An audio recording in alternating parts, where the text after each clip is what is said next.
buddies, and happy 2024. It blows my mind. I cannot believe it's already the next year. It's crazy. So I hope you all had a wonderful Christmas and a great start to the new year. Right now as I'm filming, it's the 3rd, so it's still pretty fresh and new, and it's really weird just writing down 24 on stuff. In this video, I'm going to go through all my December reads. I didn't do that. Obviously, I was on my hiatus, so I kind of got to catch up a little bit. So I read Sled Dog School by Terry Lynn Johnson, and Johnson's one of my favorite authors. I love that she writes about sled dog racing and just being out in the frozen tundra and trying to survive and stuff. All her books are really exciting like that.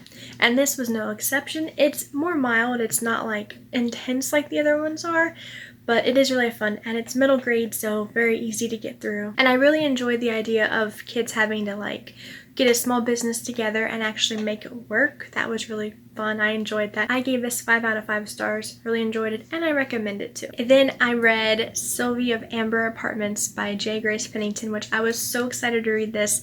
And guys, it was amazing. If you like Anne of Green Gables, you'll definitely love this, because this little girl, Sylvie, she wants to be just like Anne.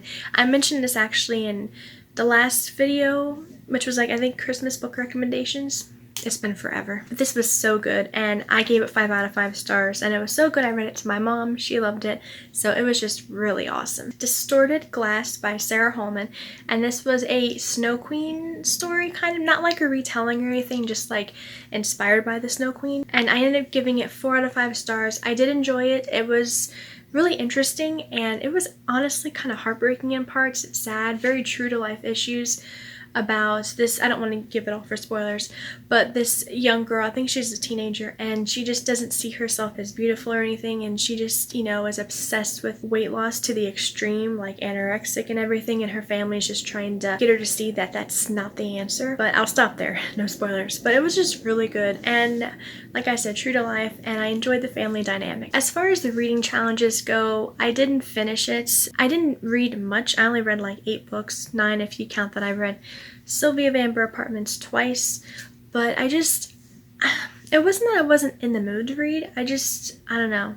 We had like a mini family vacation too in the middle of all that, so it was kind of crazy, but I don't know. I had other books that I wanted to prioritize to read just for enjoyment rather than, you know, I have to read it for a reading challenge.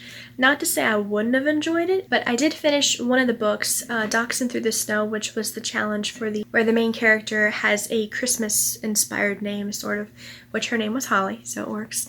And I read it so early in the month. I didn't write my review until like later because, like I said, I was just kind of like disconnected from everything. Like I was hardly online at all, so it's kind of weird coming back, so I don't know. But I don't remember my overall thoughts, honestly. I gave it 3 out of 5 stars. I remember I did like overall enjoy it. It wasn't a bad read. It was okay. It was just kind of like a weird mood, you know, where you don't really want to read, but you do. I don't know. And then Christmas on the Lam. I think it's Lamb. L-A-M.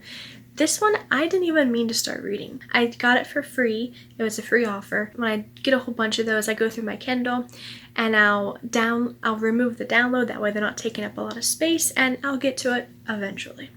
Well, this one, I went to remove it and I accidentally opened it and I started reading it, and it's like, oh, this is interesting.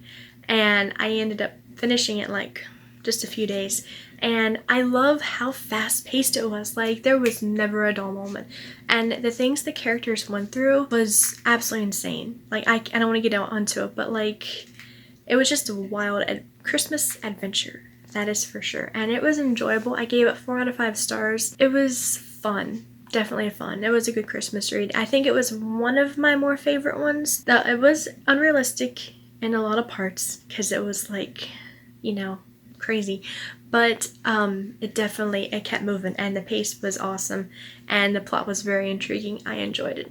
I tried reading I'm Glad My Mom's Dead by Jennette McCurdy. Watched interviews and everything and intrigued, so I gave it a try at the library. You know, I got it from the library, gave it a try, and I DNF'd it due to graphic content, uncomfortableness. It's a heavy read. It's definitely not for sensitive or young readers.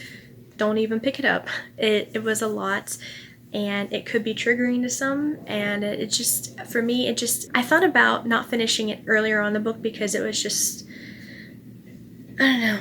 It's not some, I don't, personally for me, I don't think it's a book to enjoy.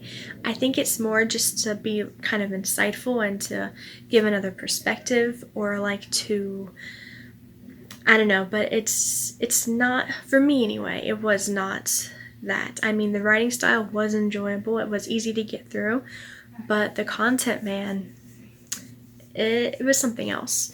So I ended up DNFing it. I didn't give it a rating. I've never read a biography before, so I don't know how to rate them. So yeah, I just kind of just left it on there.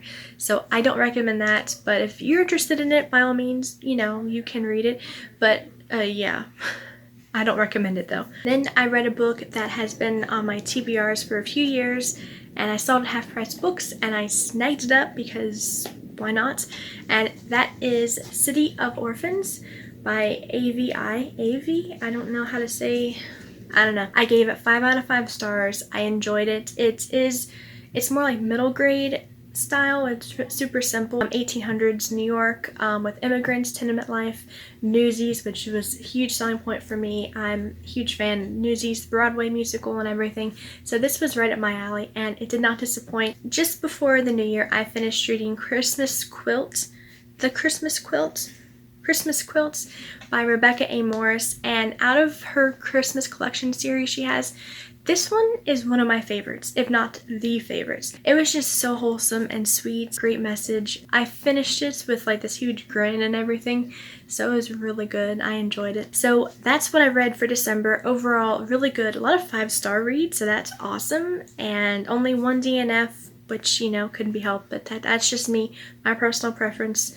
So yeah, I really enjoyed that, and it was good, and I'm excited to see what January holds and what 2024 holds. And I want to thank you guys so much for supporting me and the channel, and just watching the videos, liking them and everything, and subscribing. That truly means a lot, and I really have enjoyed seeing the transition from last year's video, starting with the new format that I had, which was better, and then going to on-camera videos, which is so much easier to edit. So I do enjoy this, and it's been really fun. I appreciate you guys. The next video I have planned is going to be really fun. We're going to do a book haul from Christmas, and just books that I bought last year that I didn't share yet. It's really overdue. I've kind of been letting them build up, so I have a really good one to share. Thank you all so much for watching. Let me know what your favorite books you read in December were, and until next time, happy reading!